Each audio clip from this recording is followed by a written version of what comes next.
বর্তমান বিশ্বের মানুষের তৈরি সবথেকে উঁচু অবকাঠামো বুর্জ খলিফা। মানব ইতিহাসে এটা এক অনন্য অর্জন। 2010 সালে চালু হওয়ার পর অন্য কোনো দালান বুর্জ খলিফার উচ্চতাকে ছাড়িয়ে যেতে পারেনি। সংযুক্ত আরব আমিরাতের সব থেকে বড় শহর দুবাই অতি উচ্চাভিলাষী প্রকল্পের জন্য বিখ্যাত। তার মধ্যে উল্লেখযোগ্য এ শহরের আকাশচুম্বী ভবনের সারি। সমগ্র পৃথিবীর দৃষ্টি আকর্ষণ করার জন্য দুবাই শাসক গোষ্ঠী এ শহরের সবথেকে উঁচু ভবন বানানোর পরিকল্পনা করেন। এর ফলে 2004 সালের জানুয়ারিতে বুর্জ খলিফা নির্মাণের জন্য ভিত্তিপ্রস্তর স্থাপন করা হয়। তারপর মাত্র 6 বছরে অকল্পনীয় চ্যালেঞ্জ মোকাবেলা করে 2010 সালের জানুয়ারিতে ভবনটি ব্যবহারের জন্য উন্মুক্ত করে দেওয়া হয়। নির্মাণ চলাকালীন সময় এর নাম বুর্জ দুবাই নামে পরিচিতি পায়। উদ্বোধনের সময় সংযুক্ত আরব আমিরাতের রাষ্ট্রপতি খলিফা বিন জায়েদ আল নাহিয়ানের সম্মানে এর নাম দেওয়া হয় বুর্জ খলিফা। বিশ্বের সবথেকে উঁচু এ দালানের উচ্চতা 828 মিটার বা 2717 ফুট।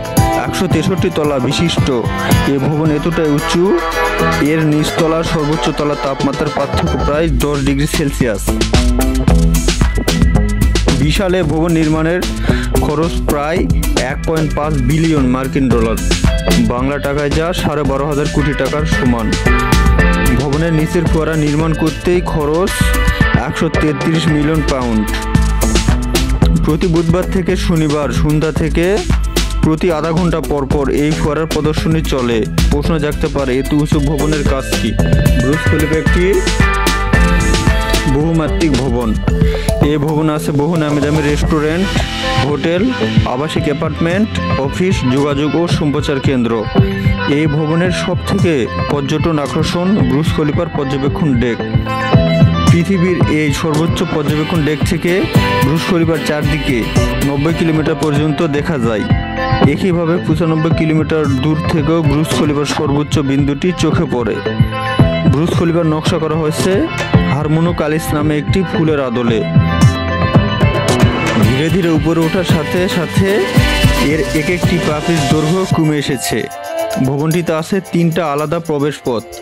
একটি প্রবেশপথ আবাসিক ফ্লোরগুলোর জন্য, আরেকটি হোটেলে যাওয়ার জন্য এবং অন্যটি বিভিন্ন অফিসের। এর ভিতরে রয়েছে 1000-এর বেশি বিলাসবহুল আবাসিক অ্যাপার্টমেন্ট। 43 আর 76 তলায় আছে সুইমিং পুল। বুর্জ খলিফায় থাকা আবাসিক হোটেলটিতে আছে 160টি বিলাসবহুল কক্ষ। পৃথিবীর সবথেকে উঁচু বিল্ডিংয়ের বিশ্ব রেকর্ড ছাড়াও বুর্জ খলিফার আরও 6টি বিশ্ব রেকর্ড আছে।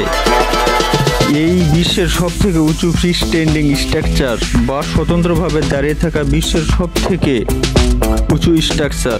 এটি বিশ্বের সবথেকে বেশি তলা ভবন এবং একই বিল্ডিংয়ের সবথেকে বিবাহিত তলা বিশিষ্ট ভবন। সবথেকে বেশি বহিরঙ্গন তলা বিশিষ্ট ডেক আছে এ ভবনে। এখানে আছে সবথেকে ব্যবহৃত লিফট ব্যবস্থা এবং সবথেকে দীর্ঘ রক্ষণাবেক্ষণ লিফটও বুর্জ খলিফায়। এখানে সবচেয়ে দীর্ঘ লিফট 140 তলা পর্যন্ত বিস্তৃত। এসব লিফট প্রতি সেকেন্ডে প্রায় 33 ফুট পর্যন্ত ওঠানামা করে। এই লিফটের গতি ঘন্টায় 40 কিলোমিটারের মতো। লিফটে চড়ে 124 তলা পর্যবেক্ষণ ডেকে যেতে সময় লাগে মাত্র 1 মিনিট। এত দীর্ঘ লিফট থাকাটা অস্বাভাবিক ব্যাপার না, কারণ উচ্চতার দিক থেকে বুর্জ খলিফা আইফেল টাওয়ারের 3 গুণ, এম্পায়ার স্টেট বিল্ডিংয়ের প্রায় দ্বিগুণ। বুর্জ খলিফার নির্মাণে 1,10,000 টন কংক্রিট ও 56,000 টন স্টিলের দরকার হয়েছে। এই দালানের ব্যবহৃত কংক্রিটের ওজন 1 লক্ষ হাতির ওজনের সমান। ভবনটি নির্মাণ কাজ যখন সবথেকে দ্রুত বেগে চলছিল, তখন এমনও দিন গেছে একদিনে প্রায় 12,000 শ্রমিক নির্মাণ কাজে অংশগ্রহণ করেছিল। ওই সময় প্রতি 3 দিনে একটি ছাদ নির্মাণ করা হয়েছে। সকল শ্রমিকের সম্মিলিত নির্মাণ সকল শ্রমিকের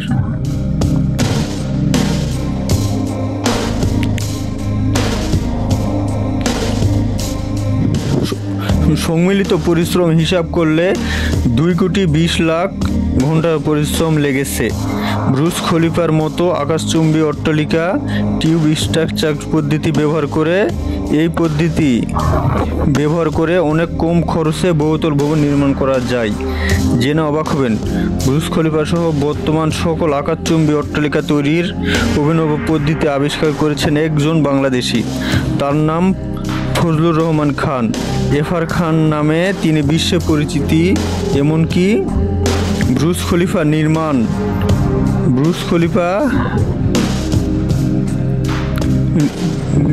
নির্মাণ আমেরিকার স্কিডমোর উইংস অ্যান্ড মেরিলের পরিচালক হিসেবে ফজলুর রহমান দায়িত্ব পালন করেছেন।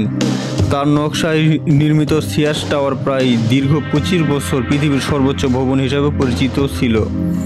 বাংলাদেশের মহান এই প্রকৌশলী শুধু বর্তমান পৃথিবীর ভবন নির্মাণের কাঠামোই বদলে দেননি, তিনি যেন মানব সভ্যতাকে পৌঁছে দিয়েছেন নতুন এক উচ্চতায়। এই জন্য তাকে বলা হয় বাংলার আইনস্টাইন স্ট্রাকচার ইঞ্জিনিয়ারিং। বাংলার আইনস্টাইন বিখ্যাত এই বাঙালির বহুমাত্রিক কৃতিত্বের এই বর্ণনা তুলে ধরেছি এই ভিডিওটিতে। আমি মনে করি একজন বাঙালি হিসেবে ভিডিওটি আপনি দেখবেন। এই ধরনের ভিডিও নিয়মিত দেখতে চাইলে চ্যানেলটি সাবস্ক্রাইব করুন। ধন্যবাদ।